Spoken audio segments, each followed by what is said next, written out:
Oke, baik. Assalamualaikum warahmatullahi wabarakatuh. Saya Putra Kurniadi dengan NIM 2114010108. Saya merupakan mahasiswa jurusan PAI pada Fakultas Tarbiyah dan Keguruan, yaitu di Universitas Islam Negeri Imam Bonjol Padang.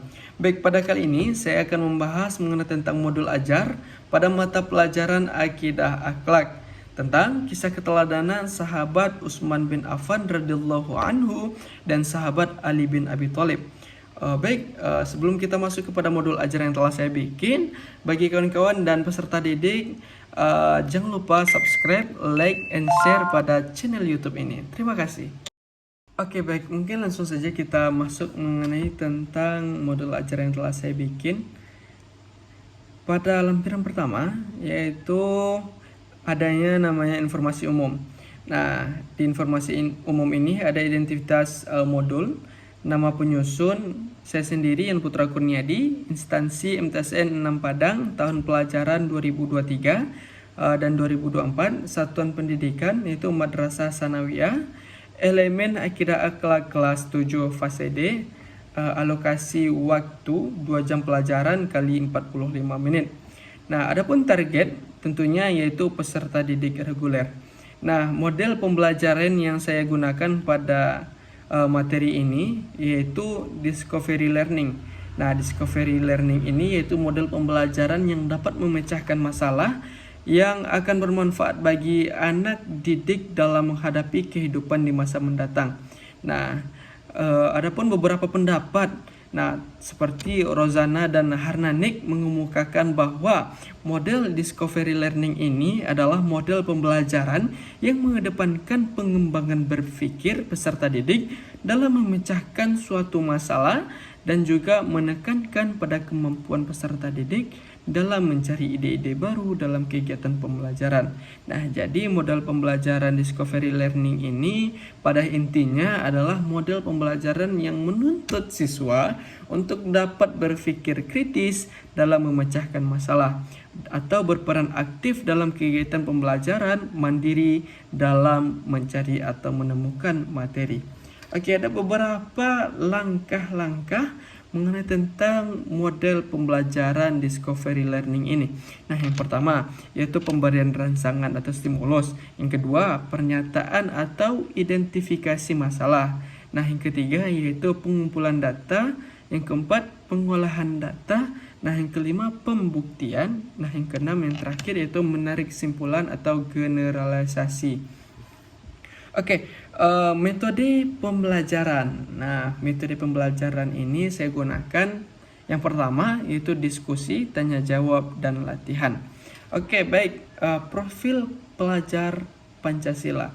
Nah, pada kurikulum Pancasila ini biasanya wajib menerapkan yang namanya profil pelajar Pancasila. Nah, pada isinya yaitu profil pelajar Pancasila yang ingin dicapai adalah beriman, bertakwa kepada Tuhan Yang Maha Esa, dan berakhlak mulia, berkebinekaan global, mandiri, gotong royong, bernalar, mandiri, dan kritis. Nah, profil pelajar Pancasila. Nah, jadi adapun profil pelajar Pancasila yaitu rahmatan lil alamin. Pelajar rahmatan lil alamin yang ingin dicapai adalah ta'adub, tawasud, tatawur, tasamuh, wa ibtikar. Nah, sasaran atau sarana dan prasarana pendidikan. Adapun sarana dan prasarana yang digunakan pada materi ini yaitu media seperti laptop, LCD proyektor, lembar kertas peserta didik atau LKPD, kertas spidol, sumber belajar atau bacaan, buku bacaan, dan YouTube. Oke, baik. Yang kedua yaitu kompetensi inti. Nah, yang pertama pada kompetensi inti ini yaitu capaian pembelajaran. Nah, pada capaian pembelajaran ini memahami dasar, tujuan, dalil akidah Islam, dan memanfaatkan pembelajaran serta mampu menyajikan fakta dan fenomena kebenaran mengenai tentang akidah Islam. Nah, Jadi capaian pembelajaran ini bukan hanya mengenai tentang mempelajari kisah-kisah, namun memahami dasar tujuan dalil akidah Islam. Nah, kenapa? Karena dengan adanya kisah-kisah tersebut, nah jadi dapat juga memahami dasar-dasar tujuan dari dalil-dalil akidah Islam. Karena dengan adanya kisah tersebut, maka dari itu adanya sampai pada sekarang ini adanya pun dasar tujuan dalil akidah Islam. Nah, tujuan pembelajaran tersebut yaitu menjelaskan keteladanan sahabat Nabi, yaitu Utsman bin Affan radhiyallahu anhu dan Ali bin Abi Thalib. Juga cara meneladani sahabat Nabi Utsman bin Affan dan Ali bin Abi Thalib, serta hikmah meneladani sahabat Nabi yaitu Utsman dan Ali. Adapun kriteria ketercapaian tujuan pembelajaran. Nah, yang pertama yaitu mencermati dan mengamati kisah Utsman bin Affan dan Ali bin Abi Thalib. Yang kedua, mendiskusikan kisah Utsman dan Ali serta apa saja keteladanan yang bisa diambil dari sahabat Nabi tersebut. Membuat kesimpulan tentang hikmah apa saja yang bisa diambil dari kisah tersebut. Nah, yang keempat yaitu menyajikan hasil diskusi berupa presentasi tentang bagaimana kisah Utsman dan Ali serta keteladanan dan hikmahnya. Nah, adapun pemahaman bermakna. Nah, pemahaman bermakna ini yaitu memahami bahwa dengan mempelajari kisah Utsman bin Affan dan Ali bin Abi Thalib ini dapat memperkuat akidah Islam. Karena dengan mengetahui kisah-kisah tersebut yaitu pentingnya pada perjuangan para sahabat Nabi Rasul atau Rasulullah SAW untuk mempertahankan agamanya bahkan sampai sekarang ini. Nah, berikutnya yaitu pertanyaan pemantik. Pertanyaan pemantik ini biasanya dilakukan pada awal pembelajaran. Nah, bagaimana pendapat kalian jika tidak ada campur tangan para sahabat Nabi tentang penyebaran Islam di kalangan Khulafaur Rasyidin? Nah, oke, baik. Pada pertanyaan pemantik ini biasanya yang saya katakan tadi biasanya dilakukan pada awal pembelajaran untuk merangsang pembelajaran tentang materi yang akan diajarkan tentunya. Nah, itu pertanyaan pertama.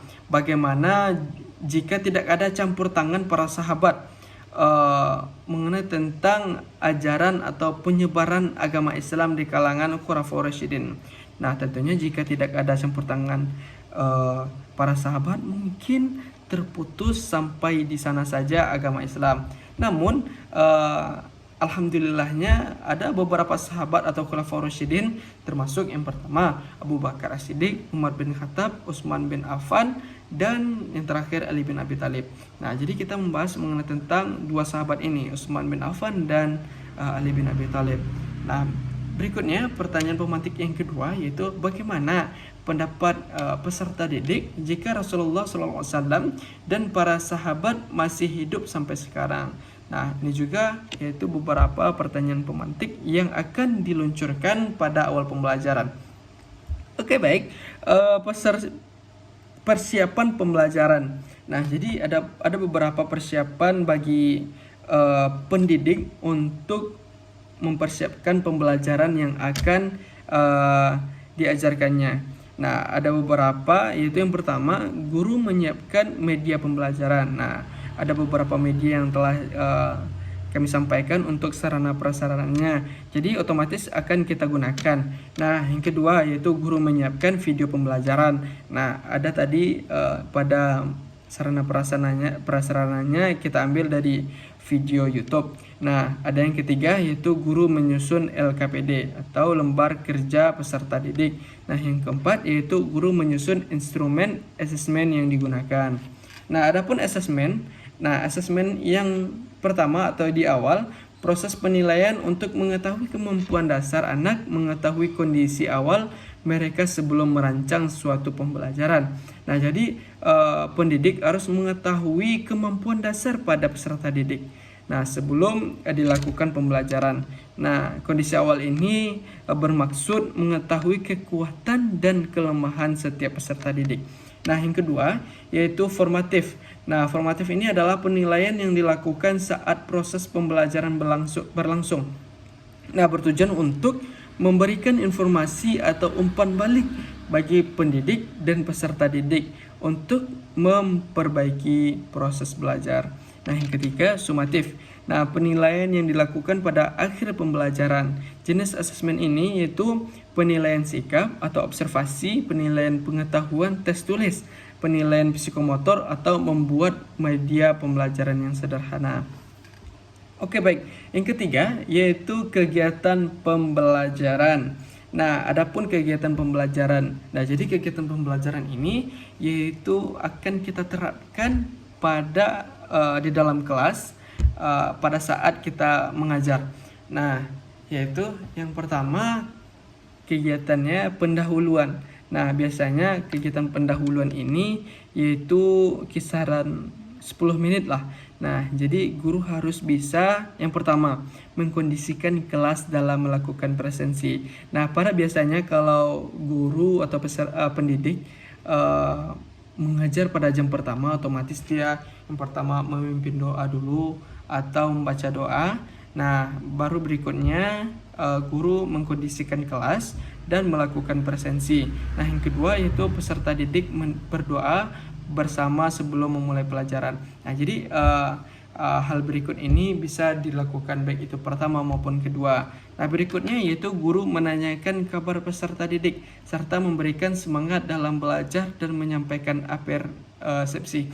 Nah, jadi hal ini penting juga dilakukan karena dengan adanya menanya kabar tersebut kepada peserta didik dapat mengumpan balik atau mengambil perhatian peserta didik. Nah, jadi ini penting dilakukan pada mungkin bukan awal-awal saja, pada setiap kali potongan. Oke, baik. Berikutnya yaitu guru menyampaikan pertanyaan pemantik terkait materi pembelajaran. Nah, ini yang saya sampaikan tadi bahwasanya ada beberapa pertanyaan pemantik yang telah dipersiapkan oleh guru seperti bagaimana jika tidak ada campur tangan pada penyebaran agama Islam di kalangan para sahabat, atau jika Rasulullah SAW dan para sahabat hidup pada saat sekarang ini, apa yang dilakukannya. Oke, baik. Yang kelima yaitu guru menyampaikan tujuan pembelajaran. Adapun langkah-langkah pembelajaran serta jenis penilaian. Oke, langkah kerja yaitu pemberian rangsangan atau stimulus. Nah, aktivitas guru.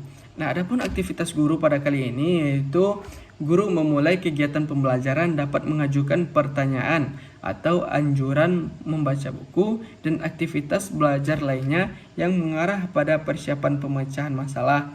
Pada kesempatan ini, guru memberikan cerita singkat dengan judul Kisah Rasulullah sampai kepada para sahabat secara singkat sampai kepada awal masuknya materi yang diberikan. Nah, jadi pada stimulus ini atau sebagai rangsangan, guru berperan penting untuk menerapkan yang namanya anjuran untuk membaca buku.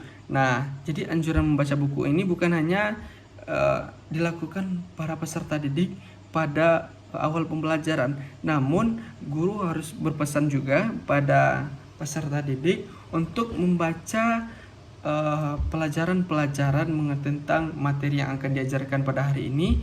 Jadi sebelum itu peserta didik telah membahas atau telah mempelajarinya di rumah, atau sebelum pertemuan terakhir atau pada pertemuan terakhir untuk pertemuan berikutnya. Nah, selanjutnya yaitu pentingnya memberikan kisah-kisah seperti kisah Rasulullah SAW sampai kepada para sahabat secara singkat untuk stimulus atau rangsangan pada awal pembelajaran. Nah, berikutnya yaitu adapun aktivitas peserta didik. Nah, peserta didik dihadapkan pada sesuatu yang menimbulkan kebingungannya, kemudian dilanjutkan untuk tidak memberikan generalisasi agar timbul keinginan untuk menyelidiki sendiri. Nah, jadi ada beberapa masalah-masalah yang ada pada materi tersebut. Nah, jadi kita sebagai pendidik tidak memberikan generalisasinya untuk menimbulkan rasa ingin tahu para peserta didik. Nah, berikutnya itu stimulasi pada fase ini berfungsi untuk menyediakan kondisi interaksi belajar yang dapat mengembangkan dan membantu peserta didik dalam mengeksplorasi bahan ajaran. Nah, pernyataan identifikasi masalah. Nah, yaitu problem statement. Adapun aktivitas guru yaitu memberikan kesempatan pada peserta didik untuk mengidentifikasi sebanyak mungkin agenda-agenda masalah yang relevan dengan bahan pelajaran. Kemudian salah satunya dipilih dan dirumuskan dalam bentuk hipotesis atau jawaban sementara atas pertanyaan masalah. Adapun aktivitas peserta didik, permasalahan yang dipilih itu selanjutnya harus dirumuskan dalam bentuk pertanyaan atau hipotesis, yakni pernyataan sebagai jawaban sementara atas pernyataan yang diajukan berdasarkan kisah tersebut. Nah, peserta didik mulai mengidentifikasi pengertian, dasar, tujuan, dan manfaat mempelajari kisah-kisah keteladanan sahabat Utsman dan Ali bin Abi Thalib. Dan adapun pengumpulan data dan pengolahan data. Dan adapun pembuktian yang sebagai gunanya untuk memperkuat data-data yang telah kita cari. Yang terakhir yaitu menarik simpulan atau generalisasi. Nah, berikutnya kan tadi ada membahas kita tentang rangkaian kegiatan pada pembelajaran. Nah, adapun rangkaian kegiatan pembelajarannya yaitu yang terakhir yaitu penutup. Nah, biasanya peserta didik memberikan refleksi dan kegiatan pembelajaran. Nah, yang kedua yaitu guru mempersiapkan atau memberikan tugas pada siswa untuk belajar materi minggu depan. Nah, seperti yang saya katakan tadi, adapun gunanya untuk pada saat belajar peserta didik tidak kebingungan pada materi yang telah diajarkan karena telah dibahas atau diperintahkan oleh pendidik untuk mempelajari materi yang akan diajarkan minggu depan.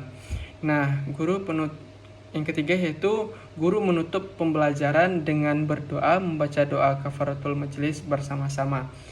Dan adapun lampiran pada modul ajar ini, asesmen awal, yaitu asesmen ini dilakukan sebelum kegiatan pembelajaran dimulai untuk mengetahui kesiapan peserta didik dalam mengikuti pembelajaran.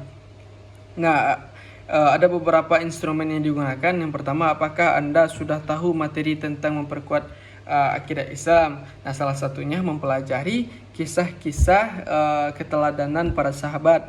Nah, yang kedua yaitu bagaimana kisah sahabat Utsman bin Affan dan Ali bin Abi Thalib. Nah, yang ketiga yaitu apakah Anda sudah tahu manfaat dari mempelajari materi kisah keteladanan sahabat Utsman dan Ali bin Abi Thalib. Nah, jadi asesmen awal ini juga dapat menimbulkan rangsangan di awal pembelajaran. Nah, yang kedua yaitu diagnosis hasil asesmen. Nah, sama-sama kita lihat yaitu diagnosisnya, yaitu misal nama peserta didiknya Yono, Anton, Samsul. Ada beberapa kriteria soal yang dilampirkan tadi. Nah, seperti soal yang pertama, yang kedua, yang ketiga. Adapun nilai pada asesmen tersebut. Nah, dan tindak lanjutnya. Berikutnya yaitu pemetaan penguasaan kompetensi. Nah, adapun kompetensinya, yang pertama dia memahami kisah Utsman tersebut. Nah, yang kedua mengidentifikasi tujuan dan manfaat mempelajari kisah tersebut. Nah, yang ketiga itu menunjukkan keteladanan yang telah dipelajari dari kisah Utsman dan Ali. Nah, adapun pencapaian atau penilaian untuk tercapainya, adapun belum tercapainya penguasaan materi tersebut. Nah, yang kedua yaitu asesmen formatif. Asesmen ini dilakukan ketika proses pembelajaran berlangsung ketika peserta didik berdiskusi atau presentasi. Nah, ini ada contoh rubrik observasi yang dilakukan. Nah, ada aspek yang diamati. Yang pertama, penguatan materi. Yang ketiga, aktif. Yang ketiga yaitu penyampaian materinya ataupun skornya. Nah, berikutnya yaitu kriteria indikator. Nah, ini berguna untuk yaitu tahapan pencapaian peserta didik. Nah, kalau jika nilai kualitatifnya A, yaitu sama dengan 8 sampai 100 nilainya. Nah, adapun nilai kuantitatifnya yaitu 4. Nah, kalau nilai kualitatifnya B, yaitu sampai dari 71 sampai 85. Nah, nilai kuantitatifnya yaitu 3. Nah, adapun berikutnya C, 56 sampai 70, kuantitatifnya 2, dan kualitatifnya D, yaitu terakhir 41 sampai 55, dan kuantitatifnya 1. Nah, nilai skor diperoleh kali 100 skor maksimal.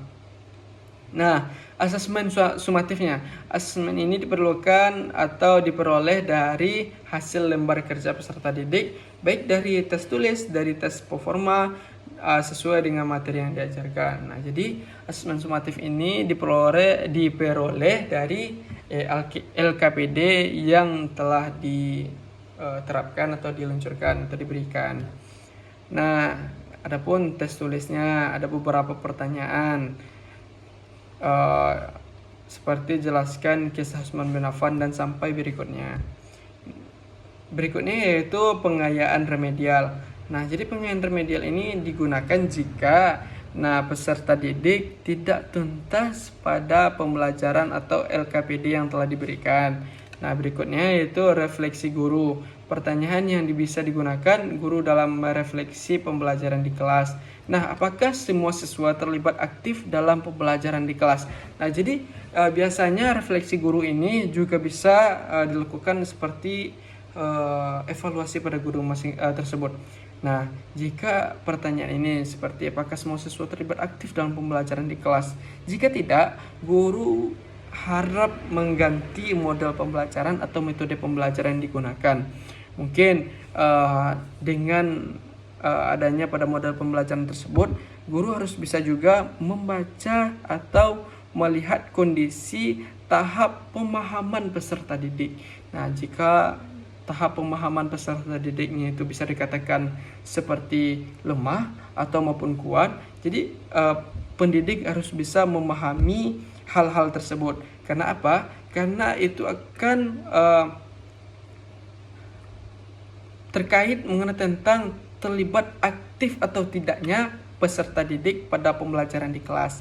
Dan yang kedua, yaitu kesulitan apa yang dialami. Nah, jadi apa-apa saja baik itu pada peserta didik maupun pendidik, hal apa saja yang sulit dialami pada saat pembelajaran.